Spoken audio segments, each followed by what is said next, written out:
In China, two major companies have removed Israel from their digital maps. Now, it's being reported by some sources that Xi Jinping is siding with Palestine. I don't know for sure, but the fact that we're seeing two different companies make these changes indicates it's not some private decision, as well, for the most part, companies in China aren't really private.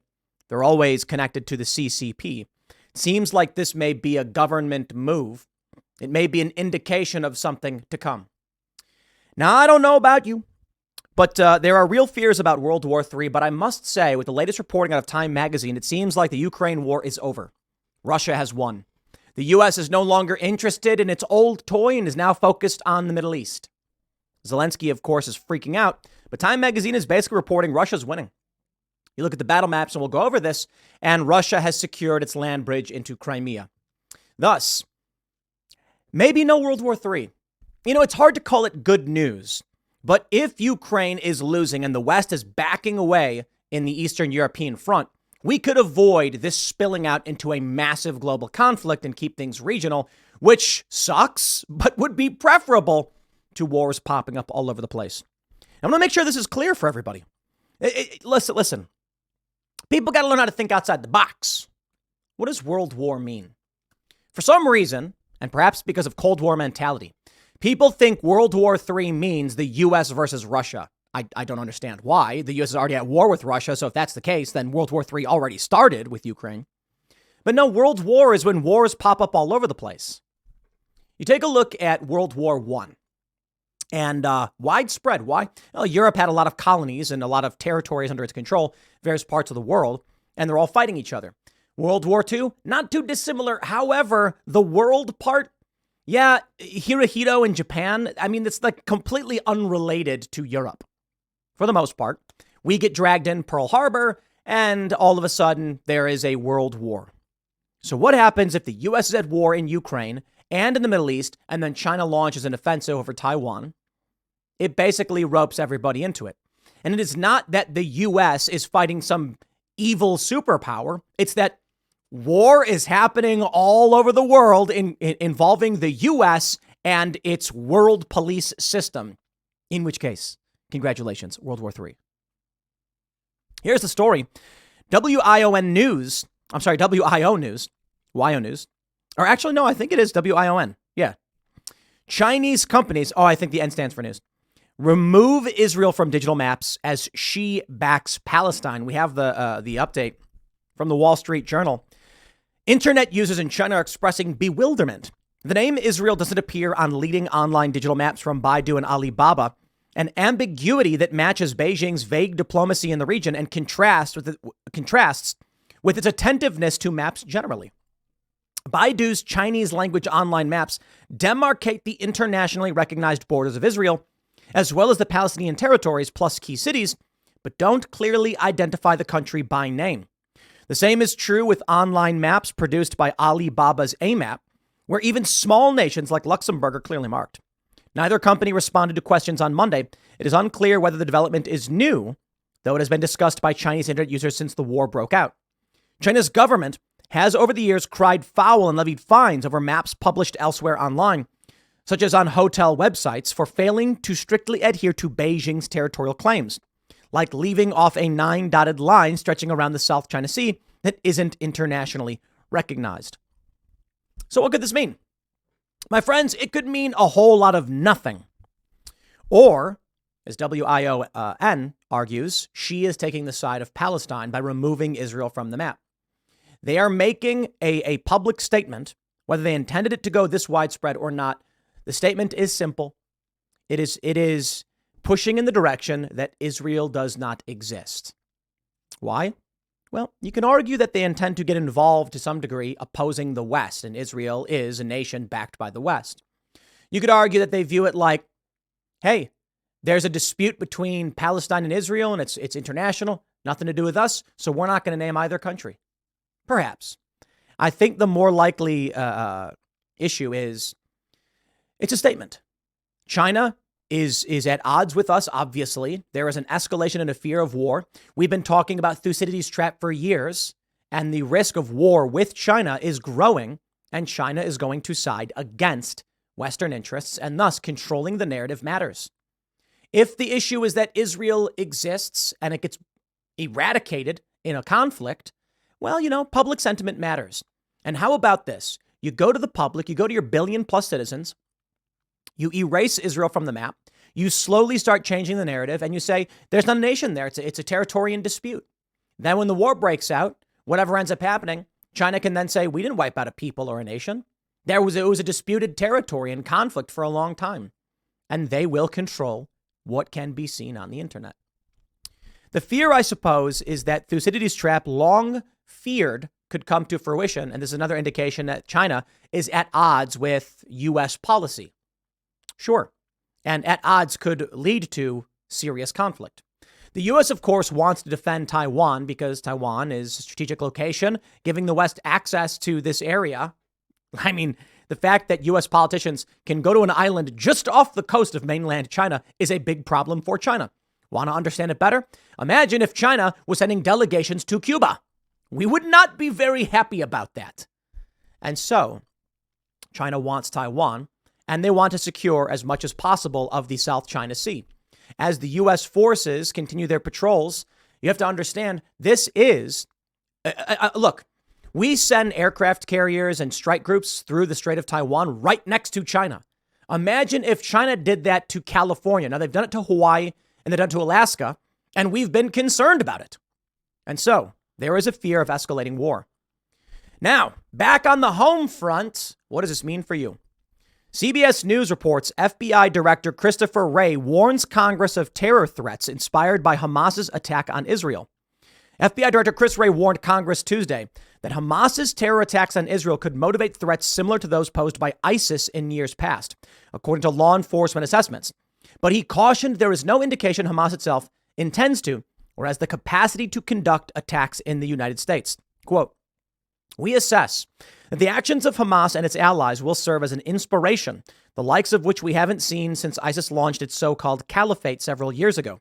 In just the past few weeks, multiple foreign terror organizations have called for attacks against Americans and the West," Wray told the Senate Homeland Security's committee during a hearing on worldwide threats. The reality is that the terrorism threat has been elevated throughout 2023. But the ongoing war in the Middle East has raised the threat of an attack against Americans in the U.S. to a whole nother level.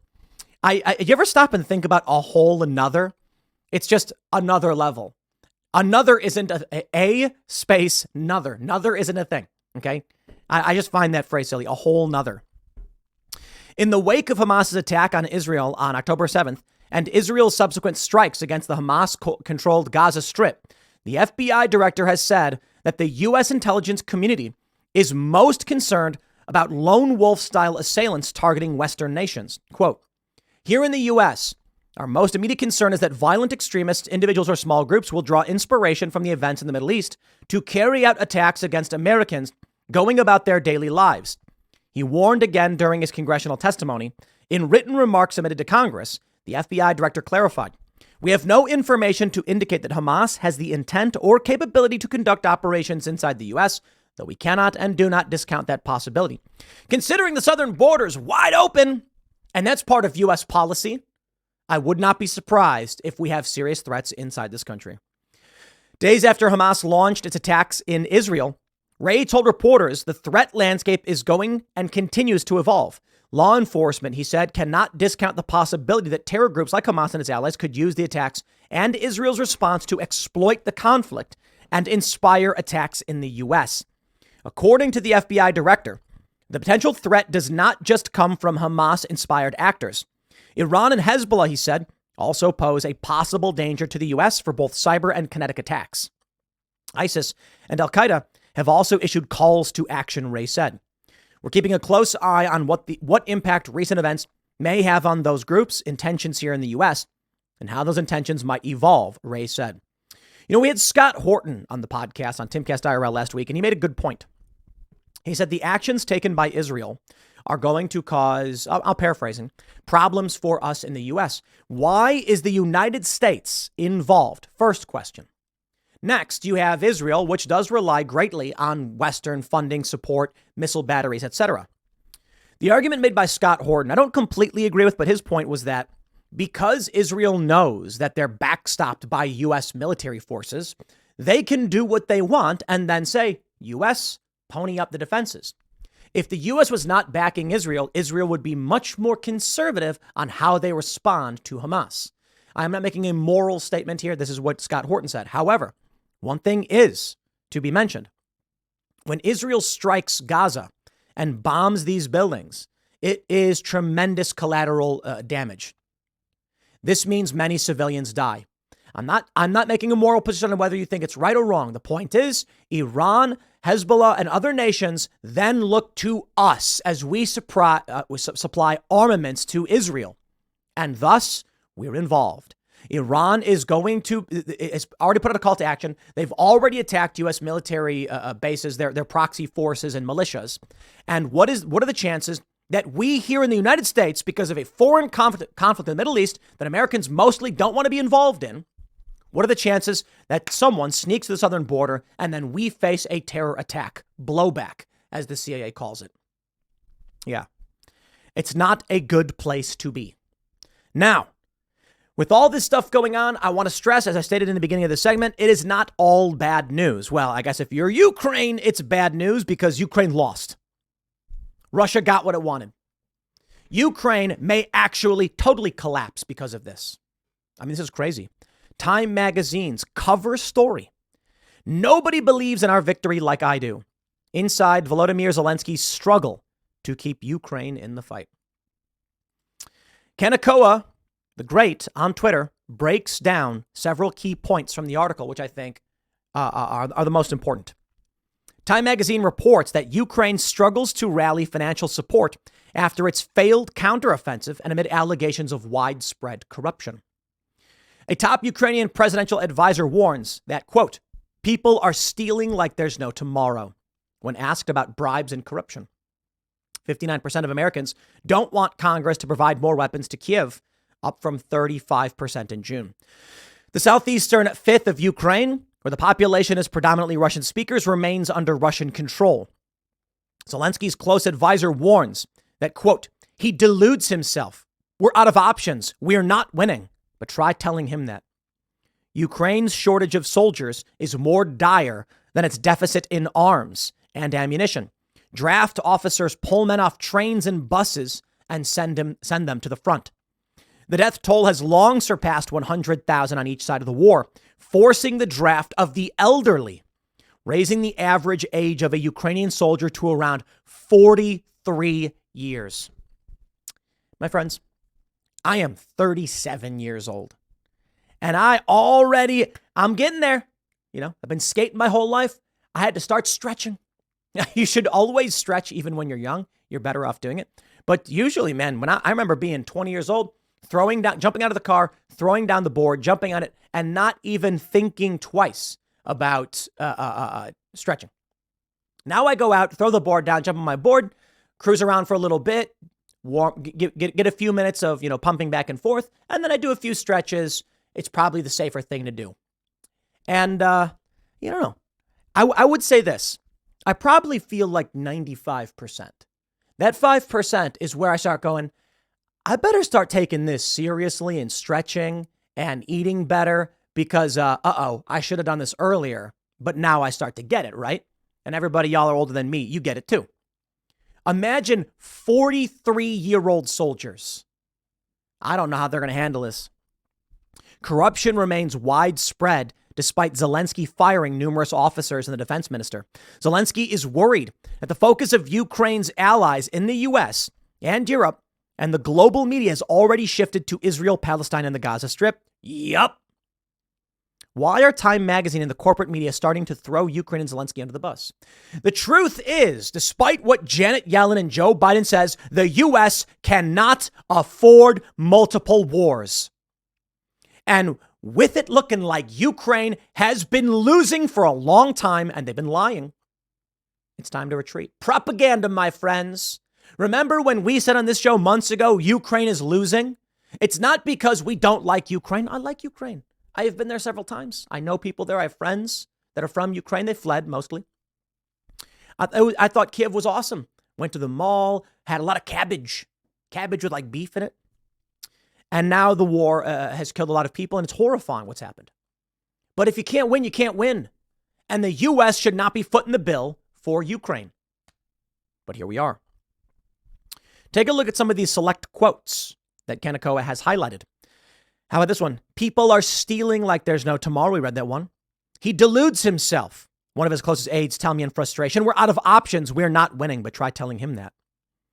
Since the start of the invasion, Ukraine has refused to release official counts of dead and wounded.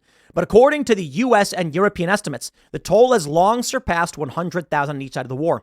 It has eroded the ranks of Ukraine's armed forces so badly that draft offices have been forced to call up even older personnel, raising the average age of a soldier in Ukraine to 43 years.